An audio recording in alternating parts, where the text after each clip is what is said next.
Clements Homebrew, coming at ya. Got one of the beers I've been waiting to try. Don't know if it's dated. I'll take a look in a minute. It's from Cigar City. It's the Big Sound Scotch Ale. I do like Scotch ales, I must tell you. I know that they're not always the most popular with everyone out there, but I do like Scotch ales. This one is a little bigger than usual. They're usually 8.5%, but right there, folks, this one's a big 9% even. And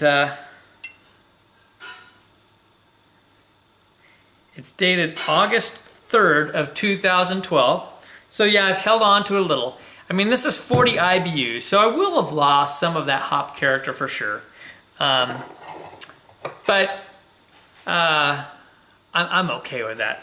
This is an interesting beer. I liked some of the descriptions that they had with it. Pretty fantastic. I'm going to read. I got a sheet over here. It says, Cigar City dedicates the beer to Gina, or Gino I think it was, the most punk rock bagpiper you'll ever meet.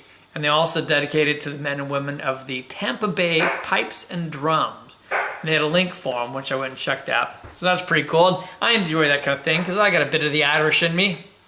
So we're going to get cracking here. Got our official Brew Tubers opener, of course.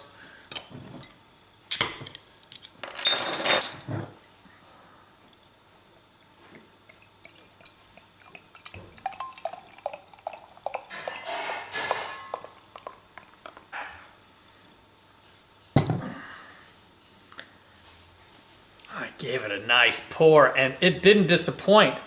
I tell you, I mean, because I got a 2-finger head out of this. That's crazy. It's creamy and tight bubbles underneath, nice and rocky on the top. You gotta love it. It's got that dirty brown color, you know, not one of these browns where I'm seeing red hues coming through, more murky brown colors coming through. And I've got some good lights to hold it up to. It's a dark brown. It's like a chestnut brown. So let's get a nose on this one.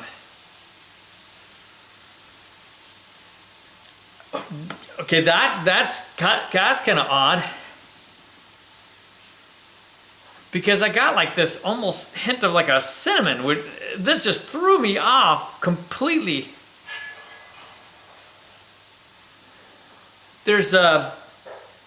There's toffee in this, a lot of toffee, a lot of malt in this. There's a hint of vanilla, but I'm getting like tobacco and leather off of it. That's, again, you know, that's not something I was expecting. But with that sweetness, it almost comes off as some kind of a spice, you know, which maybe not quite cinnamon, but some kind of a spice. That's bizarre. Well, I'm going to get a nose on it again later because I'm going to be having to warm this up as I go for sure. And you know, I'm a little dirty. Been working on the house again here. Thought I deserved a good beer. So let's get a taste on this one.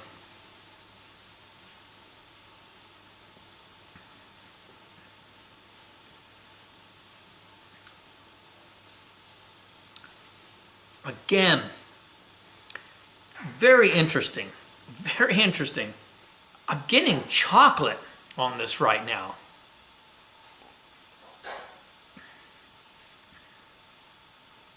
Yeah, it's a little pungent in the taste, to be honest with you.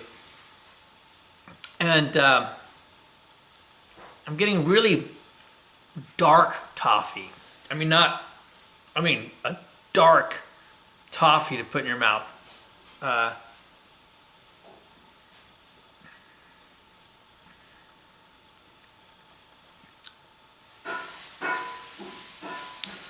It's slightly smoky, a little bit of peat in that, a lot of malt.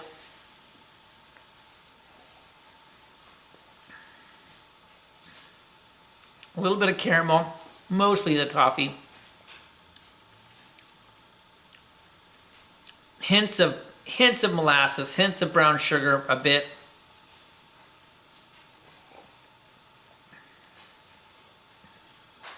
I'm getting some kind of fruit.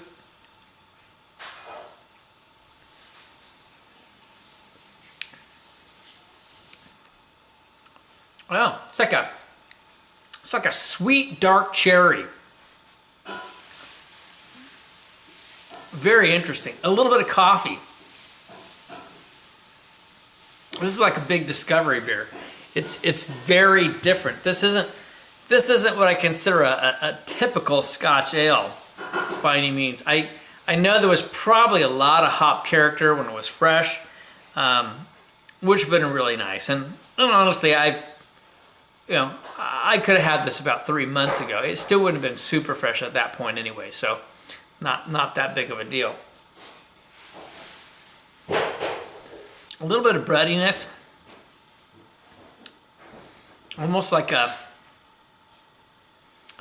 dark bread, you know, like a pumpernickel in there.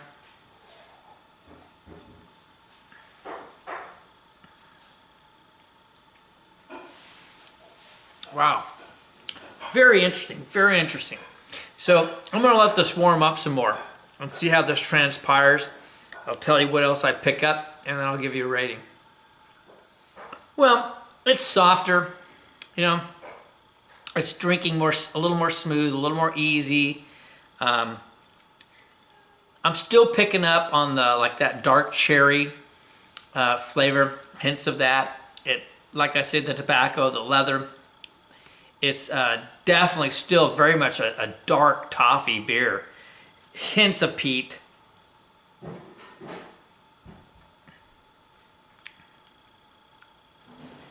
The sweetness is mellow, but it's definitely a sweet beer, not overly sweet, particularly now that it's warm. It's drinking much, much nicer, I must say, now that it's warmed up. Drinks way better warmed up. A little bit of an earthy taste, which that's a beautiful thing for a Scotch ale. That's something I'm looking for in a Scotch ale. It's a nice beer. It's a good beer. I gotta tell you, I really like my European Scotch ales. Like Trackwire is fantastic. It's still, for me, that's kind of the thing I'm looking for. But this is very nice. There's such a range from the toffee and the chocolate and all these kind of flavors, a little different. I prefer to get that a little more woody taste. I bet the oak version, they have an oak version of this, would be pretty nice. This lends itself to someplace between a wee heavy and an imperial stout, RAS, you know, Russian imperial stout. It blends in a lot of other flavors. So it's enjoyable, but as far as the style goes, it's not necessarily excellent or world class. In terms of a wee heavy, truly a wee heavy, you know, I'm gonna give it about an 88. It has really wonderful flavors, good characteristics. I think it meets a lot of those criteria. This is a B+ in terms of a wee heavy or Scotch ale. Now, in terms of preferences or things I enjoy, I'm gonna notch it up a little bit, but you know I like my stouts. It's gonna hit the 90. It's just gonna hit the bottom of the excellent category. It is a fantastic beer. I will not lie. It would probably be much, much better, I would think, right out of its prime, right as it comes out. I would love to try it that way. Someday, hopefully I will. Who knows? But here it is. It's the Big Sound Scotch Ale from Cigar City. You gotta just love anything Cigar City puts out. Truly, truly you do. Life's too short to drink cheap beer.